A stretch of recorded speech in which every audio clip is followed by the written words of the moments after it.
네, 오늘 말씀의 제목이 개혁의 기회입니다. 개혁할 기회, 우리가 잡자 하는 그런 의미의 말씀이 되겠습니다. 예수님께서 이 땅에 오셔서 복음을 증거하시고 우리 초기 기독교가 세워지게 됩니다. 하지만 기독교가 세워진 이후에 정말 얼마나 많은 박해 속에 성장했는지 모릅니다.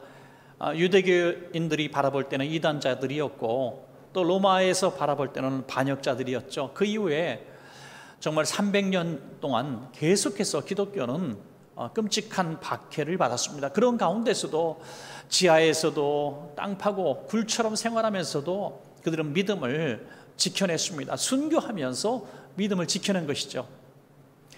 그런데 이제 주 300년 때에 이르러서 기독교가 공인이 되고, 그리고 국교까지 됩니다. 중세의 기독교가 아주 편만하게 다 퍼지게 되죠. 그리고 무려 1000년 이상 동안 기독교는 온실 속의 화초처럼 편안하게 자라나게 됩니다. 그리고 오히려 교권이 왕권을 능가할 정도로 교회의 힘이 막강하게 되고 막대한 부를 축적하게 됩니다. 여러분, 이러한 상황이 되면 기독교는 타락할 수밖에 없게 되겠죠. 아시는 대로 중세가 암흑시대로 불릴 정도로 정말 어둡게 만드는 장본인들이 되고 말았습니다. 교회는 극적으로 타락하게 되었고, 성직 매매는 기본이고 심지어 구원까지도 면죄부를 사면 받는다고 하는 정말 끔찍한 교리를 만들어내게 되죠. 여러분, 밤이 깊으면 더 새벽이 가까우지 않습니까? 기독교는 완전히 이 땅에서 사라질 것 같고 몰락될 것 같고 부패한 것 같지만, 그 가운데서 하나님은 또 개혁자들을 세우셨죠. 루터를 비롯한 많은 종교개혁자들이 오직 말씀을 회복하고 복음을 회복하기 위해서 다시 일어나게 되는 것입니다. 여러분, 이 타락된 가톨릭 교회가 없었으면 오늘 우리가 함께하는 이 개혁교회는 없을 겁니다. 개신교회는 없을 거예요. 그러나 타락한 교회가 있었기 때문에 또 새로운 개혁교회가 생긴 것이죠. 그리고 이 개혁교회의 탄생은 프로테스탄트라고 하는 이 반항자라고 하는 불명예 쓰는 이름을 얻었지만, 그들로 인해서 오히려 캐톨릭 내부에 개혁까지도 일어나게 됐다는 사실입니다. 캐톨릭 내부에서도 우린 이렇게 해서 안 된다 하면서 그 안에 많은 개혁운동이 일어나서 더 훨씬 더 나아진 캐톨릭 교회가 되는데 일조하게 되죠. 여러분, 그렇습니다. 개혁이라고 하는 거 다 때려부시고 새로운 것을 만들자는 것이 아니라 원래 그 자리를 찾다는 거죠.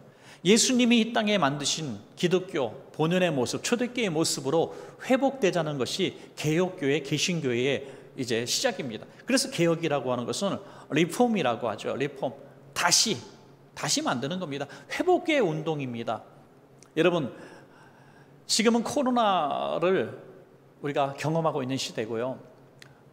심지어 80년, 90년 생애를 사신 분도 이런 일은 처음 겪었다고 할 정도로 정말 100년, 200년에 한 번 나올까 말까한 전 세계적인 고난을 겪고 있는 시대를 우리가 살아가고 있습니다. 정말 50년, 60년 신앙생활 하신 분들, 나는 평생 주일 성수를 한 분이다, 한 사람이다, 이렇게 자부하기도 하고, 나는 주일을 한 번도 어긴 적이 없다, 이렇게 자부했던 분들이 상당히 많은 충격을 또 혼란을 겪고 있는 시대를 우리가 경험하고 있습니다. 전에는 교회에 가서 예배 드려야 내가 온전한 주일 성수했다, 이렇게 얘기했는데, 요즘에는 영상으로 예배할 수밖에 없는 이런 상황이 왔을 때, 어떤 분의 고백처럼 공산 치하에서 신앙생활하는 분들의 마음을 조금 이해할 수 있다. 예배당에 갈 수 없는 이런 상황, 법적으로도 금해 있는 이런 상황들을 어떻게 우리가 받아들여야 할 것인가, 참 고민도 되지만은 또 이런 귀한 경험이 되었다라는 것을 말씀하는 걸 들어봤습니다. 그렇습니다, 여러분. 우리가 이런 시간들을 우리가 지내면서 우리는 개혁의 기회로 삼는 것이 너무나 중요합니다. 여러분, 파도를 예를 들어보면, 파도를 거스르면 우리는 너무 힘든 고난을 겪게 되죠. 그러나 파도를 타게 되면 더 배는 빠르게 나가게 되는 것입니다. 코로나라 해서 전부 다 망한 것이 아닙니다. 코로나 때문에 많은 분들이 수입이 줄고 고통을 받고 있지만은 코로나가 살린 사람들도 참 많더라고요. 코로나 때문에 100배, 200배 성장한 기업들도 너무 많이 찾아볼 수 있습니다. 여러분, 그러므로 모두에게 나쁜 것은 아니라는 거예요. 우리가 이렇게 대면 예배를 드릴 수 없고 영상으로 예배할 수밖에 없는 이런 상황을 우리가 경험하고 있지만, 이런 시간들을 빨리 우리가 회복되고 다시 대면 예배 드렸으면 좋겠다는 생각을 하겠지만, 우리가 이런 시간들을 잘 개혁의 기회로 삼을 수만 있다면 우리 평생에 잊지 못할 기회를 주신 하나님께 감사를 오히려 하게 될 줄로 저는 기대합니다. 여러분, 요시야 왕은 이런 개혁의 기회를 잘 잡은 사람이에요. 요시야 왕이 태어났을 때는 너무나 유대 나라가 암흑의 시기였습니다. 그의 조부 므낫세 왕은 열왕기하에 나오는 수많은 왕들 중에서도 가장 악한 왕이었습니다. 그는 많은 우상 산당들을 세웠습니다. 바알과 아세라 목상들을 세웠습니다. 그 의의 왕 히스기야 왕이 그렇게 하나님 앞에 신실하게 행하며 부서뜨린 산당들을 다시 다 복구한 것이죠. 심지어 여러분, 놀랍게도 예루살렘 성전 앞마당에까지 우상들을 세웠습니다. 여러분, 얼마나 끔찍한 제사를 드렸냐면, 이 이방 신에게 제사하기 위해서 자기의 자녀들을 불 속에 집어넣는 이런 일까지 저질렀습니다. 하나님 보시기에 얼마나 악했겠습니까? 그 므낫세 왕 이후에 또 아몬 왕이 되었는데, 이 아몬 왕은 바로 요시야 왕의 아버지죠. 이 아몬 왕은 우상 숭배에 그치지 않고 백성들을 얼마나 압제하고 학대를 했던지, 구테타가 일어나고 반란이 일어나서 이 아몬 왕을 잡아 죽입니다. 잠시 후에 쿠데타가 이제 다 진압되고, 다시 진압한 백성들이 요시야 왕을, 아몬 왕의 아들을 왕으로 세웠을 때에 이 요시야는 불과 8살밖에 되지 않았습니다. 여러분, 과연 요시야가 무슨 왕 노릇을 할 수 있었겠습니까? 나라는 가장 악하고 희망 없고 깊은 밤이었습니다. 절망 속에 있었습니다. 그리고 이제 요시야가 점점 성장해서 20대쯤 되었을 때에 요시야는 이 암울한 이 시대를 하나님의 은혜로 개혁하기를 희망하게 되죠. 그래서 이 정말 어려운 시대, 수십 년 동안 할아버지와 아버지 때 이어진 암흑의 시대, 우상 숭배의 시대, 하나님의 성전이 회파되어진 시대, 성전 예배 제사가 다 멈추어진 그 영적으로 육적으로 암울해진 희망 없는 이 유다 백성들을 위해서 그는 개혁을 일으키고, 전에도 없었고 후에도 없는 위대한 하나님의 사람으로 인정받게 되는 것입니다. 사랑하는 여러분, 우리가 시대적으로 코로나로 인해서 당하는 이런 암흑 같은 시대, 현장에서 예배할 수 없고 정말 1년 반 이상 동안 구역 예배, 성경 공부, 우리 수련회조차, 여름 성경학교조차 할 수 없는 이런 끔찍한 시기를 보내고 있지만은, 수십 년 동안, 아니 7, 80년 이상 동안 이 암흑기를 지내왔고 영적으로 우울한 시를 지내왔던 그 시대까지 변화시킬 수 있었다면, 오늘 우리들은 얼마든지 이런 기회를 통해서 우리가 영적으로 개혁의 시기를 가질 수가 있습니다. 우리 가정적으로도 마찬가지입니다. 경제적으로 너무나 고난당하시는 분들이 있습니까? 가족 간의 관계 속에 암흑기를 경험하고 계신 분이 있습니까? 육신적으로 병들어서 여러분 암흑기를 경험하고 계신 분이 있습니까? 아니면 여러분의 꽉 막힌 진로 때문에, 불투명한 미래 때문에 지금 힘들어하고 있는 우리 청년들 계십니까? 여러분, 이 시기는 요시야가 경험한 암흑기와 같은 것입니다. 우리가 요시야 같은 개혁의 기회로 삼을 수 있다면 오히려 이런 아픔과 어둠들이 저와 여러분을 더 하나님이 쓰실 만한 아름다운 존재로, 또 환경으로 변화시켜 주실 것을 믿고 오늘 함께 은혜를 나누시기를 바랍니다. 여러분, 자, 요시야 왕이 이 암흑기에 개혁을 일으킨 것은 두 가지입니다. 오늘 두 가지를 우리가 함께 나누며 우리도 개혁을 시작해 보도록 하겠습니다. 첫 번째, 따라합시다. 예배를 개혁할 기회입니다. 요시야 왕은 이 엉망진창이 되어져 버린 이 나라를 개혁함에 있어서 가장 먼저 생각한 것은 예배 개혁이었습니다. 그는 다른 거 보지 않았습니다. 우상 산당들이 세워져 있어서 그 뒤에 회파되어졌고, 엉망이 되어버린 수십 년 동안 예배 드리지 못했던 거미줄 쳐 있는 짐승들만 우글거리는 그 예배당을 이제 대대적으로 수리하게 됩니다.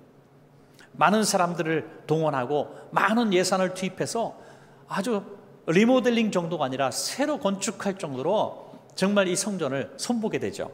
그리고 놀랍게도 그 성전을 손보다가 율법책을 발견하게 되는 것입니다. 여러분, 성전을 수리한다는 게 무슨 뜻입니까? 성전에서 제일 중요한 의식이 뭡니까? 바로 예배입니다. 여러분, 우리가 예배를 개혁한다는 것은 바로 자연스럽게 교회를 개혁하게 되는 원동력이 되는 것입니다. 현대교회에 많은 문제들이 있습니다. 그래서 교회 고쳐야 된다, 이런 제도 바꿔야 된다, 이렇게 해서는 안 된다 하면서 많은 개혁자들이 소리를 외치지만, 왜 그 개혁들이 외침에도 불구하고 중세교회 천여 년 동안 왜 교회가 개혁되지 못했습니까? 지금 이 시대에 교회가 부족합니까? 목회자가 부족합니까? 성경을 아는 사람이 부족합니까? 수많은 사람들이 개혁을 외치고 교회 갱신을 외치고 부르짖고 있음에도 불구하고 왜 교회가 하나님 원하시는 모습으로 신속히 개혁되지 못하고 있습니까? 예배가 개혁되지 못하기 때문이죠. 여러분, 정말 중요한 것은 내 예배가 개혁되어지면 교회가 바뀔 줄로 믿으시기 바랍니다. 내가 바뀌면 돼요. 내가 예배 드리는 태도가 바뀌고 내가 예배를 통해서 받는 은혜가 바뀌면 교회가 바뀌어지고 가정이 바뀌고 나라가 바뀔 수 있습니다. 우리는 내 예배가 변화되기를 꿈꾸지 않고 교회가 바뀌어지기를 원하는 거예요. 저 목사님이 바뀌기를 원하고 저 장로님 권사님이 바뀌기를 원한다는 거예요. 세상이 바뀌기를 원한다는 거예요. 안 됩니다. 개혁은 내 예배가 개혁되지 않으면 내 영적으로 변화될 수가 없는 것입니다. 성전을 수리하는 것은 예배를 위해서였습니다. 예배를 갱신하기 위해서 성전을 수리했기 때문에 예배가 개혁될 수 있었던 것이죠. 여러분, 코로나 이전에도 교회는 사람들로부터 많은 지탄을 받았고, 그리고 또 없어져야 된다, 심지어 이렇게 얘기하는 사람들조차 있었습니다. 많은 기독교 인구는 1,000만을 자랑할 때도 있었지만 코로나 이전 통계에 의하면 불과 700만, 650만을 정석으로 얘기하는 사람들이 많이 있었습니다. 그 정도로 급속도로 신자의 수가 줄고 있었습니다. 이미 위기 속의 위기를 우리가 경험하고 있었습니다. 그런데 코로나가 터지고 이런 대응하는 이런 상황 가운데서 교회는 더욱더 사회로부터 많은 지탄을 받고 있는 것이 현실입니다. 여러분, 이러한 때에 우리는 어떻게 해야 될까? 진정한 예배의 개혁이 일어나야 된다는 것이죠. 과거에 한국을 홍보하는 홍보 자료에 보면은 맨 절이 나왔어요. 절 나오고 산 나오고. 그래서 서양 사람들이 한국을 미얀마나 태국 같은 거의 불교 국가 수준으로 이해하고 있었다고 해요. 그런데 최근 들어서는 달라졌습니다. 서양에서 만든 한국을 소개하는 영상들을 몇 개를 봤는데 많은 장면에서 한국에는 개신교인이 제일 많습니다 라고 소개하는 부분들이 나와요. 왜 그렇게 됐을까요? 도시에 가득하 있는 빨간 십자가 때문이죠. 엄청나게 많은 교회들과 그 지역의 유력한 사람들이 목회자들이 되었습니다. 또 교인들이 정치, 경제계, 문화계에 다 주름 잡고 있습니다. 그래서 한국에서는 교회를 다녀야 뭔가 커넥션과 네트워크가 될 정도로 많은 분들이 기독교인들이 되었습니다. 여러분, 이러한 때가 되었다면 기독교가 더 하나님이 원하시는 모습으로 성장하고 복음이 증거되어야 되는데 왜 그렇지 못할까요? 저는 교회가 부족해서도 아니고 신학생이 부족해서도 아니고 성경 공부가 부족해서도 아니라 바로 초대교회 때부터 이어진 그 예배의 본질, 예배 갱신이 이루어지지 않았기 때문이다 하는 거죠. 점점 더 예배는 화려해지고 보여지는 예배가 되고 또 많은 멋진 예배들을 기획하고 만들어내고 있지만은 정작 내가 하나님 앞에 서 있는 예배자로서의 위치는 많이 상실하고 있지 않는가 하는 것이죠. 너무나 많은 횟수의 예배 때문인지도 모르겠어요. 주일날 예배, 저녁 예배, 수요 예배, 심지어 수련회, 부흥회, 새벽 예배, 또 특별 많은 집회들. 그 많은 예배에 어찌 보면 우리가 질렸는지도 몰라요. 그래서 예배를 그냥 아침 먹듯이 점심 먹듯이. 그러나 여러분, 이런 코로나로 인해서 예배당에 나올 수 없는 이런 상황 가운데 모니터를 바라보신 여러분 마음은 어떠세요? 모니터만 다 보고 있는 여러분 모습 어떠세요? 착잡하기도 하고, 야, 이런 날도 있구나, 교회 가서 예배 드리고 싶다, 이런 마음 혹시 들지 않으세요? 그래서 저는 이런 것을 기회로 잡자는 거예요. 기회로. 야, 그렇구나, 내가 예배당에서 정말 요시야가 다 보수하고 수리해서 거미줄 쳐내고 예배 드릴 수 있도록 만들어냈던 것처럼, 나도 무너진 내 심령 성전을 다 수리하고 거미줄 친 내 심령 성전을 다 내가 수리하고 갱신해서 내가 정말 내 심령 성전이 하나님이 받으시는 예배당, 예배를 드리는 장소로 바꿔야 되겠구나. 예배당은 실제로 우리 원천교회 예배당은 깨끗하고 너무 흠도 없이 깔끔하고 말끔하게 정리되었다 할지라도 이것보다 중요한 것이 우리들의 심령의 예배당이라는 거예요. 우리의 심령의 예배당을 대대적으로 보수하는 기간이 되었으면 좋겠습니다. 많은 분들이 얘기해요. 목사님, 영상 예배 드리니까 집중도가 더 있고 말씀이 잘 들리는 것 같아서 좋아요. 왜 그런 분도 계세요? 여러분, 실제로 이런 영상 예배 시간을 통해서 이런 메시지도 강하게 여러분들에게 증거하게 되는 것이죠. 영상 예배를 통해서 동일하게 하나님의 역사 일어나시고, 아니 오히려 더 우리는 간절하게 기도하는 것이죠. 현장에서 예배했을 때보다 더 간절하게 말씀을 사모하고 더 말씀을 간절하게 또 증거하기도 하고, 또 성령께서 이전보다 갑절의 영역을 통해서 능력을 발휘하시고 여러분 예배하는 장소에 피부톤으로 만져주셔서 여러분의 치유의 역사가 일어날 수도 있는 것입니다. 그래서 영상 예배에 많은 유익이 있어요. 어떤 분은 잘 들린다고 주변에 왔다 갔다 하는 분도 없고 사람도 안 보이고 모니터를 다 집중하니까 예배에 더 집중할 수 있어서 너무 좋다고. 그래서 이 예배가 그냥 쭉 나갔으면 좋겠다고 그러시면 안 됩니다, 여러분. 속히 코로나가 멈춰져야죠. 여러분, 그렇지만 이런 시간들, 기회들을 통해서 우리는 진짜 예배가 어떤 예배인지, 예배 형식, 분위기 이런 것들을 보지 말고 내가 진짜 예배자였는지, 과거에 얼마나 많은 예배를 드렸는데 그때 예배들이 정말 내가 진정으로 예배자로서 예배했는지, 무너진 성전은 아니었는지 우리가 한번 생각해 볼 필요가 있다는 것이죠. 여러분, 진짜 예배가 어떤 예배인가? 우리가 수가성 이 사마리아 여인과의 대화에 통해서 너무나 잘 말씀하고 있습니다. 예수님께서 수가성에 가셔서 사마리아 여인과 대화를 나누시는 중에 이 여인이 묻지 않습니까? 유대인들은 예루살렘 성전에서 예배만 진짜 예배라고 하고요, 그래서 우리가 그 예배당에 가고 싶지 않고 우리 사마리아 사람이라고 받아주질 않아요. 그래서 우리가 너무나 마음이 아파서 너무 예배하고 싶어서 그리심산에 우리만의 성전을 만들어 놓고 예배를 드려왔는데, 유대인들이 우리를 보면서 이건 예배가 아니고 악행이야 하면서 우리를 저주합니다. 정말 맞습니까? 꼭 예루살렘 성전에서 예배해야 진짜 예배입니까? 라고 묻자 예수님이 하신 말씀, 너무나 놀라운 말씀을 하십니다. 예루살렘의 예배도 진짜 예배가 아니고 너희 그리심산에서 예배도 진짜 예배가 아니야. 진짜 예배는 하나님과의 만남이야 라고 말씀하고 있습니다.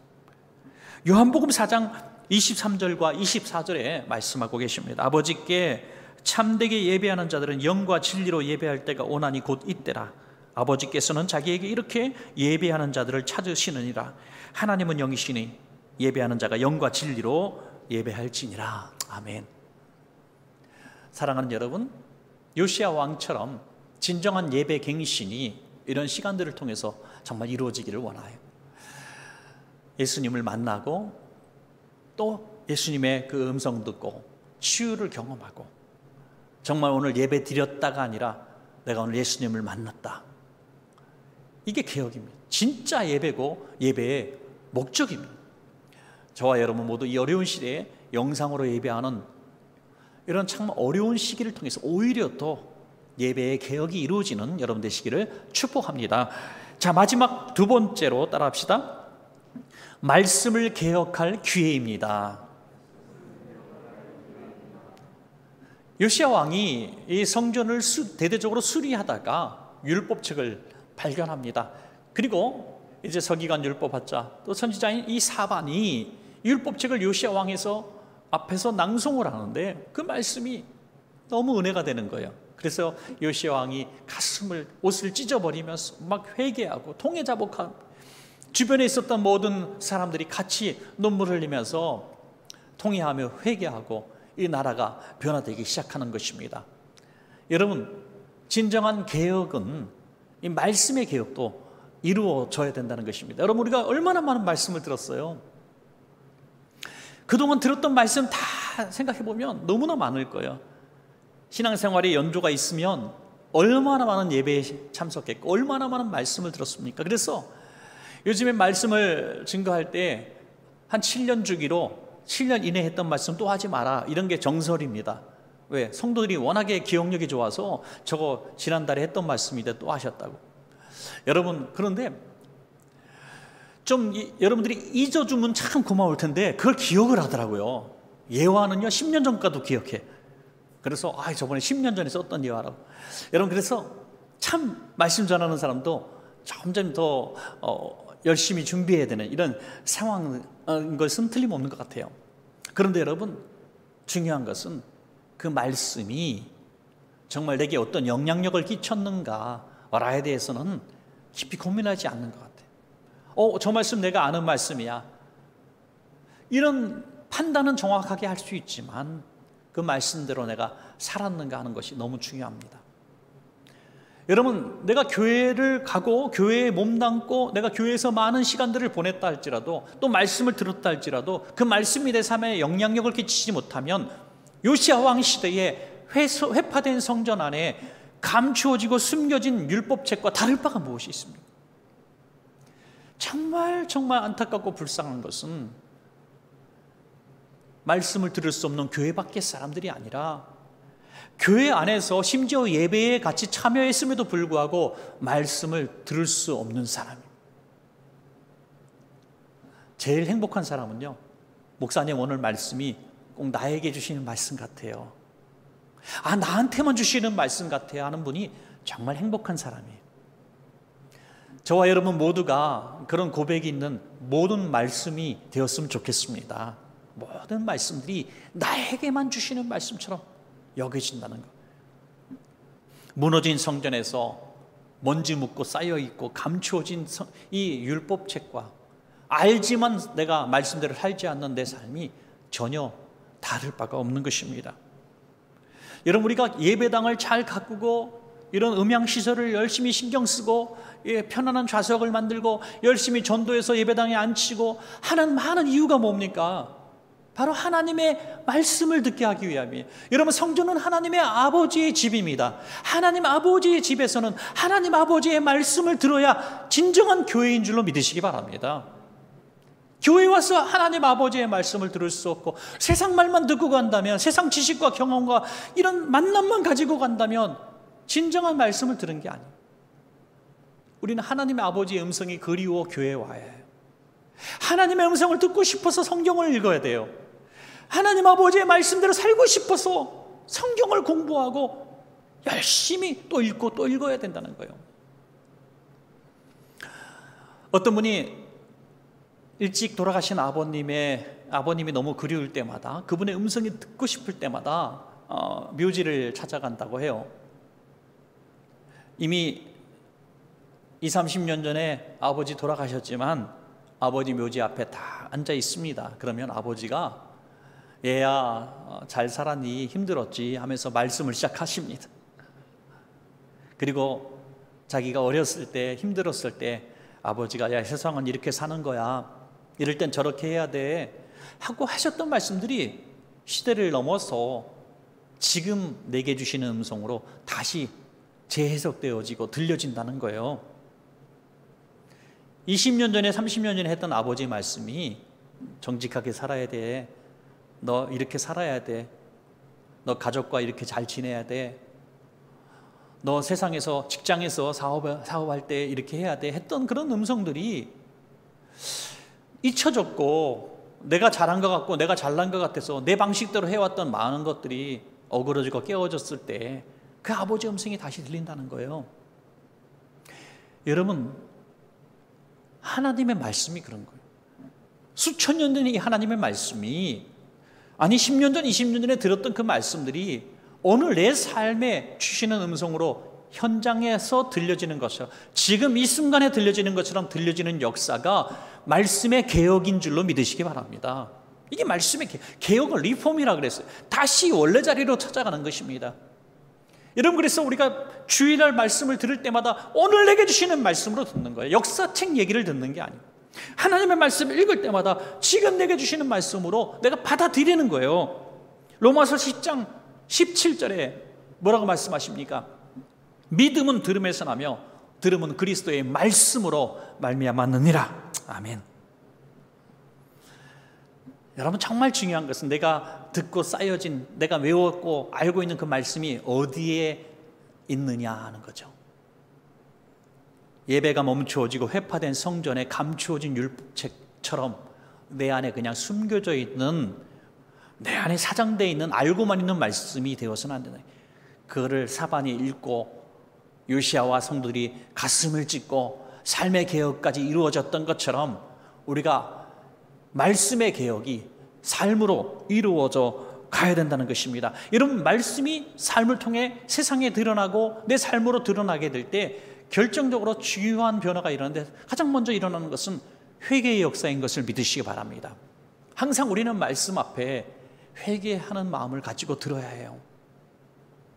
하나님의 말씀은 늘 우리를 변화시키고 잘되게 하시기 위한 말씀입니다. 그러므로 이 말씀을 잘 내가 듣기 위해서는 내 삶에 많은 각성과 변화가 일어나야 된다는 것이죠. 그것이 바로 회개인 것입니다. 열왕기하 23장 24절에 요시야가 또 유다 땅과 예루살렘에 보이는 신접한 자와 점쟁이와 드라빈과 우상과 모든 가증한 것을 다 제거하였으니 이는 대제사장 hil기야가 여호와의 성전에서 발견한 책에 기록된 율법의 말씀을 이루려 함이라. 아멘. 회개하니까 무슨 역사가 일어납니까? 회개하니까 이렇게 살아서 안 된다는 거예요. 할아버지 아버지 때부터 계속 이어진 그 우상 숭배 삶을 살아서는 안 된다는 것이 회개되는 거예요. 자기가 지은 죄가 아닙니다. 그런데 조상들의 죄가 회개되어지는 거예요. 그래서 모든 산당들을 다 때려 부시는 역사를 단행하게 되는 것입니다. 여러분, 얼마나 큰 모험일까요? 할아버지 아버지 때까지 이어진 전통입니다. 아니, 태어날 때부터 우상 숭배 속에 살았던 관료들이 가득 차 있습니다.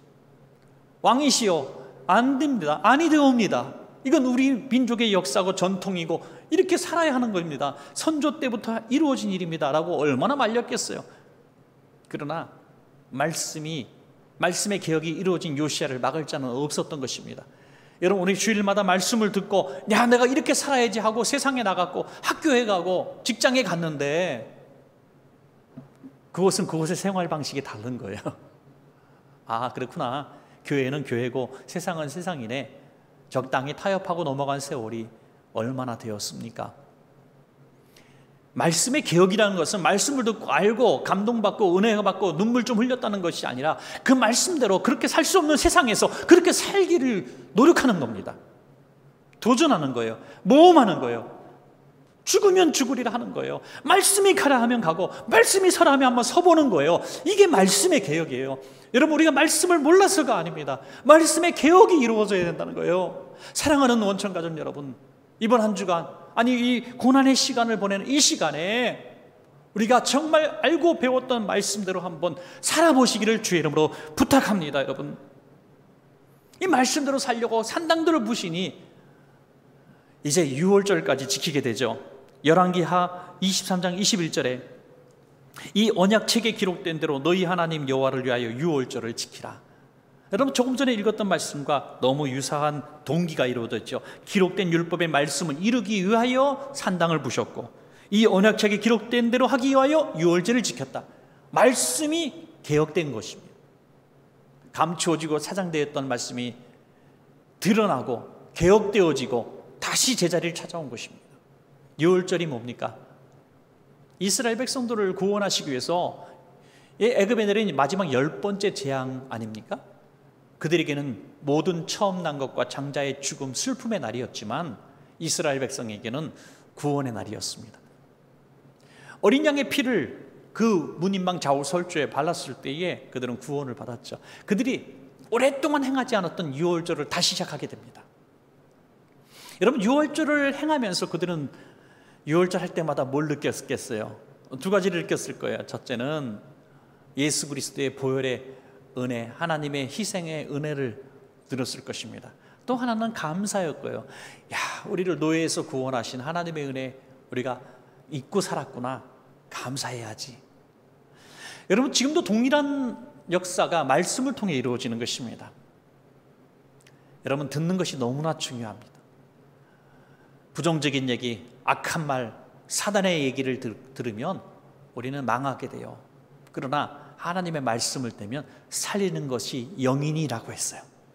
하나님의 말씀을 들으면 감사가 나오고요, 은혜가 나오고요, 예수 그리스도의 보혈의 은혜가 나오는 것입니다. 여러분, 우리가 성전을 아름답게 가꾸고 우리가 예배를 드려야 되는 이유가 뭡니까? 이것은 하나님의 음성을 듣고 예수 그리스도의 보혈의 권능을 우리가 체험하게 되는 것입니다. 여러분, 그래서 모든 성전, 모든 예배, 모든 말씀에 예수 그리스도의 그 속의 은혜가 빠질 수가 없는 것이죠. 우리 날마다 유월절 행사를 지내야 된다고 하는 것입니다. 이렇게 개혁을 할 때에 하나님은 요시야를 아름답게 보시고 이 망하기 직전에 있는 유다 땅에게 긍휼을 베푸셔서 선지자를 통해서 말씀하시기를 내 당대에는 내가 유다를 멸하지 않으리라. 할렐루야. 놀랍지 않습니까? 내가 예배자가 되고 내가 말씀의 개혁자가 되니 나만 산 것이 아니라 우리 가정이 살고 세상이 살아가, 나라가 사는 것입니다. 여러분, 우리가 모니터를 통해서 예배하는 저와 여러분 1대1의 만남처럼 보이고 있지 않습니까? 이렇듯이 이 영상 예배를 통해서 여러분 하나님과 1대1의 만남을 통해서 한번 여러분들 예배의 개혁, 말씀의 개혁을 한번 시작해 보십시오. 그럼 요시야가 어떤 칭찬을 받았습니까? 마지막으로 열왕기하 23장 25절에 보니까 요시야와 같이 마음을 다하며 뜻을 다하며 힘을 다하며 모세의 모든 율법을 따라 여호와께로 돌이킨 왕은 요시야 전에도 없었고 후에도 그와 같은 자가 없었더라. 놀라운 축복을 받았습니다. 오늘 3부 예배 드리시는 여러분, 참으로 어렵고 힘든 고난의 때를 보내고 있습니다. 그러나 어두운 밤이 될수록 낮에 보이지 않았던 별들이 보이는 것처럼 영적으로 심각한 암흑기를 만났을 때에 요시야는 먼지 쌓인 율법책을 발견하게 되었고 암흑에 쌓인 중세시대를 이 개혁자들이 말씀을 통해서 다시 밝혔습니다. 오늘 여러분 인생에 어떠한 암흑이 있든지 고난이 있든지 여러분 다시 일어나셔서 예배의 개혁, 말씀의 개혁자가 되셔서 여러분 요시야처럼 종교 개혁자들처럼 다시 귀하게 쓰임받는 횃불 같은 여러분 되시기를 주의 이름으로 축복합니다.